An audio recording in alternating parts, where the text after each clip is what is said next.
नमस्कार, एक बार फिर नए मुद्दे के साथ मैं आपके साथ जयराम चतुर्वेदी। मित्रों, इन दिनों राजनीति को लेकर बेहद नई नई चीज़ें सामने आ रही हैं और राजनीति के बारे में सभी सोचते हैं। कुछ लोग इसे बेहद घृणित चेहरा मानते हैं, विवश चेहरा मानते हैं, तो कुछ लोग इसे बेहद सम्मान की दृष्टि से भी देखते हैं, क्योंकि जाहिर सी बात है, किसी भी देश समाज की उन्नति का एक कारक राजनीति ही होती है और राजनीति सेवा का माध्यम भी होती है।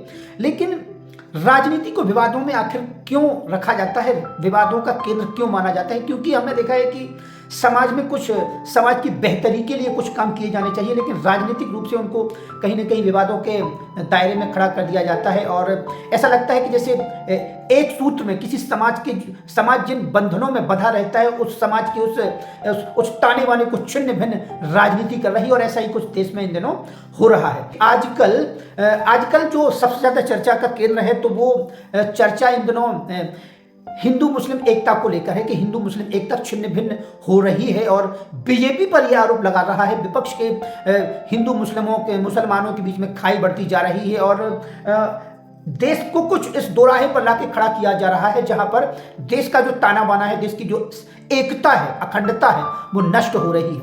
लेकिन इस तरीके का आरोप लगाने वाले इस चीज की गहराई में नहीं जाते कि आखिर ये शुरुआत कब से हुई। चलिए मान लेते हैं कि ये लोकतंत्र का दौर है और लोकतंत्र को कुछ देश के कर्णधारों ने बना दिया कि भाई हम धर्म को, संप्रदाय को पूरे अपने लोकतंत्र से अलग रखेंगे और धर्मनिरपेक्षता का इसमें एक ताना बाना वो बुन देते हैं। धर्मनिरपेक्षता यानी सेक्युलर हमें बना दिया जाता है कि ये एक सेक्युलर देश है, यहाँ पे धर्म, पंथ, मजहब की कोई मान्यता नहीं है। तो इन सब चीजों के मैं जिक्र सिर्फ इसलिए कर रहा हूं कि आपने देखा होगा कि राजनीति के जब धर्म को देखते हैं तो राजनीति की वजह से धर्म पर, मजहब पर सीधे आक्षेप लगा दिए जाते हैं, उसमें कमियां निकाली जाती हैं, उसमें कुछ ना कुछ ऐसे आरोप प्रत्यारोप का दौर चल पड़ता है, कुछ भी उसके अपमान में बातें कह दी जाती हैं जिसको लेकर हंगामा हो जाता है। वहीं एक और मजहब, संप्रदाय, जिसे बेहद कट्टरवादी करार दिया जाता है, वहां पर कुछ बोलने की, कुछ चूं तक करने की कोई हिम्मत नहीं उठाता। आखिर ऐसा होता क्यों है? दरअसल आप सबने देखा होगा कि भारत की जो पृष्ठभूमि है, भारत एक आर्यों का देश रहा है, सनातनियों का देश कहा जाता है, हिंदुओं का देश कहा जाता है। खासतौर पर हम हिंदुओं की बात करते हैं तो हिंदू सहनशील होता है, उदार होता है, वो कट्टरवादी विचारधारा से वो कोसों दूर होता है। हम विश्व बंधुत्व और अहिंसा परमो धर्मः की बात करने वाले लोग होते हैं। हालांकि वेद, पुराण, शास्त्र, गीता हमें अलग अलग तरीके से चीजें बताते हैं कि हमें कहाँ अहिंसावादी बन के रहना है, कहाँ हमें हिंसा का सहारा लेना पड़ता है। हमारे वेद, शास्त्र, रामायण, गीता हमको यह सिखाती है कि अन्याय, अत्याचार और अधर्म के विनाश के लिए शस्त्र और हथियार उठाने पड़ते हैं। तो इस तरीके की बातें भी की जाती हैं। लेकिन एक ऐसी विचारधारा जो इस देश में आज से सैकड़ों साल पहले आती है और मुगल शासक कह सकते हैं, मोहम्मद गौरी आता है, औरंगजेब आता है, तुगलक आता है, बहुत ही आताताई, अनाचारी, कह सकते हैं कि ऐसे अत्याचारी मुगल इस देश पर आते हैं और बेहद आतंक का माहौल इस देश में पैदा कर देते हैं और हिंदुओं के मंदिरों को तोड़ा जाता है, हिंदू संस्कृतियों को नष्ट भ्रष्ट किया जाता है, जबरदस्ती उनका धर्मांतरण किया जाता है, हथियार के बल पर उनकी हत्याएं की जाती हैं, उनको मारा पीटा जाता है। उनके साथ कितना भीषण अत्याचार होता है, इतिहास इसका गवाह है। और उस भीषण अत्याचार का यह परिणाम निकलता है कि यहीं पर इसी देश की मिट्टी में पैदा हुई एक विचारधारा कहें कि हिंदुओं का एक वर्ग, एक कौम धर्मांतरित हो जाता है और वो फिर आगे चल के भविष्य में मुसलमान करार दे दिया जाता है, जो कि हम आज देखते हैं कि इस देश में। लेकिन आप ये देखिए कि सन 47 में धर्म के नाम पर, मजहब के नाम पर इस देश का बंटवारा होता है और इस देश से एक और देश का जन्म होता है। हाँ, बाद में फिर एक और तीसरे भी देश का जन्म होता है, मतलब पाकिस्तान का जन्म होता है, बांग्लादेश का जन्म होता है और आज देश में कई और पाकिस्तान के अड्डे भी बन चुके हैं। मतलब जो पाकिस्तान के समर्थन में नारे लगाते हैं, पाकिस्तान के समर्थन में खड़े हो जाते हैं और आगे चल के ये तक आवाजें उठती हैं कि वो पाकिस्तान के साथ रहना चाहते हैं। आप ये देखें कि ऐसा होता क्यों है। तो हम यहां पर बात सिर्फ इस परिप्रेक्ष्य में कर रहे हैं कि आखिर ये विचारधारा पनपती कहां से है। ये विचारधारा कि वो जिस देश की मिट्टी में पैदा होती है उस देश की खिलाफत करती है और इस देश में ही इस देश का अन्न जल ग्रहण करके भी इस देश को नुकसान पहुंचाने से पीछे नहीं हटती। तो सिर्फ ये बात याद आती है कि अभी हाल ही में हमारा एक बहुत बड़ा आयोजन, सनातन का आयोजन जो अभी पूर्ण हुआ है, और वो है महाकुंभ मेले का। महाकुंभ मेले पर आपने देखा है कि बड़े पैमाने पर विपक्षी दल, कई विपक्षी राजनेता कितने आक्षेप लगाते हैं, आरोप लगाते हैं, कमियां निकालते हैं और उन मान्यताओं को ध्वस्त करते नजर आते हैं जिसमें वो स्वयं, जिसमें उन्होंने जन्म लिया है। मतलब अपने ही मान्यताओं, परंपराओं पर उंगली खड़ी करना, उस पर आक्षेप लगाना, वो करते रहे हो। लगातार बदनाम करने की कोई भी कोशिश से पीछे नहीं हटे, लगातार महाकुंभ को बदनाम करते रहे। अलग अलग तरीके से आपने देखा होगा राजनेताओं के बयान आते रहे, चाहे कांग्रेस नेताओं की बात करें, समाजवादियों की बात करें, तो सारे राजनीतिक दलों के लोग महाकुंभ को बदनाम करते नजर आ रहे थे। उनकी सिर्फ उनके जो कष्ट का कारण सिर्फ इसलिए था क्योंकि भारतीय जनता पार्टी का यूपी में शासन है और योगी आदित्यनाथ की बेहतरीन और शानदार व्यवस्था के बीच हालांकि कुछ कमियां भी रही हैं, मान सकते हैं कि कुछ कमियां नहीं हैं जिनके आधार पर वहां पर कोई, अब इतनी बड़ी संख्या में वहां पर जनता पहुंचती है, करोड़ों की तादाद में भक्त लोग पहुंचते हैं और कहते हैं कि यह आंकड़ा 65 करोड़ के पार तक चला जाता है। तो इतनी जबरदस्त व्यवस्था के बीच जन सैलाब को रोकना एक चुनौती भरा रहा है और इसीलिए एक घटना हो जाती है, उसमें बेहद अफसोस की बात यह है कि लोगों की जान भी जाती है। लेकिन आप पूरे मेले को अगर एक देखें तो जिस तरीके से सफलता, एक विश्व स्तरीय आयोजन कहा जा सकता है और सनातन के लिहाज से ये भारत की उन्नति तरक्की का द्योतक तो है ही। ये खास बात यह है कि हिंदुओं की सनातनी परंपराओं का एक ऐसा संवाहक रहा है ये मेला कि वाकई में उसकी कोई मिसाल ना तो पहले थी, ना आज, ना भविष्य में रहेगी। तो यहां पर मैं बात कर रहा था कि सनातनियों को नीचा दिखाना, सनातनी परंपराओं पर आक्षेप लगाना और तोहमत लगाना या उसे बदनाम करना राजनेताओं का एक राजनीति का एक केंद्र रहा है, राजनीति का एक नजरिया रहा है विपक्षी दलों का। विपक्ष के कुछ ऐसे नेता है कि आपने देखा है कि लगातार इस तरीके की बातें करते रहे हैं कि मानो जो मेले का जो आयोजन है ये कहीं ना कहीं राजनीति की वजह से किया जा रहा है और राजनीतिक लाभ उठाने की फिराक में भारतीय जनता पार्टी, इसलिए इस मेले के खिलाफ उन्होंने अनाप शनाप उलझुल बातें भी की। लेकिन आप देखिए कि एक सनातनी कार्यक्रम को जिस तरीके से कटघरे में खड़ा किया राजनीतिक दलों ने, लेकिन हाल ही में मैं केवल पक्षपात की बात नहीं करना चाहता, मेरे कहने का मतलब केवल यह है कि आप इन नेताओं के दोगले रवैये को देखिए, कितना दोगला रवैये ये नेता करते हैं। वो क्यों करते हैं उस बात पर ही मैं आ रहा हूं।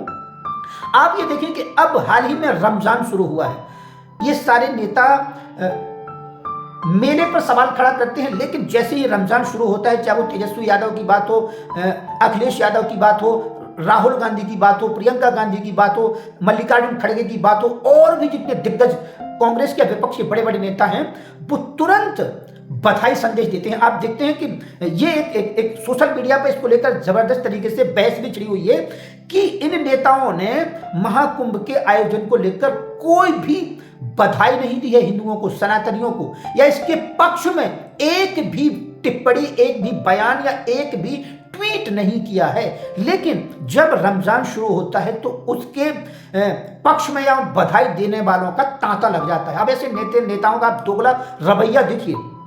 मुझे इससे मुझसे कोई परेशानी नहीं है, ना मुझसे कोई शिकायत है कि भाई उन्होंने बधाई क्यों दी। भाई बधाई देना बधाई देना एक किसी भी नेता का एक आम कह सकते हैं कि एक उसका एक नजरिया है, उसकी एक जरूरत है, उसकी एक कह सकते हैं कि उसकी एक मजबूरी भी कही जा सकती है, क्योंकि जो वोट बैंक उसको वोट करता है, जो बड़े पैमाने पर उसके समर्थन में खड़ा होता है, उसके जाहिर सी बात है उसके लिए बधाई देना बनता है। नेताओं को बधाई देना चाहिए, अच्छी बात है कि उन्होंने बधाई दी। लेकिन इन नेताओं ने तब बधाई नहीं दी, इन नेताओं ने उनके कुंभ के समर्थन में एक भी बात नहीं की, इन नेताओं ने कुंभ के आयोजन को लेकर सवाल खड़े किए, तब जाके ऐसा नहीं है कि केवल नेताओं ने सवाल उठाया, कई अन्य स्वर विपक्षियों की तरफ से भी उठे, विरोधियों की तरफ से उठे। हम जिन्हें कहते हैं कि जिन्हें आताताई या कह सकते हैं कि जो विधर्मी हैं, उनकी तरफ से भी सवाल उठे। तो आप यहां ये देखें कि इन नेताओं ने इधर कोई समर्थन नहीं किया, उधर विरोध की तमाम बातें कही।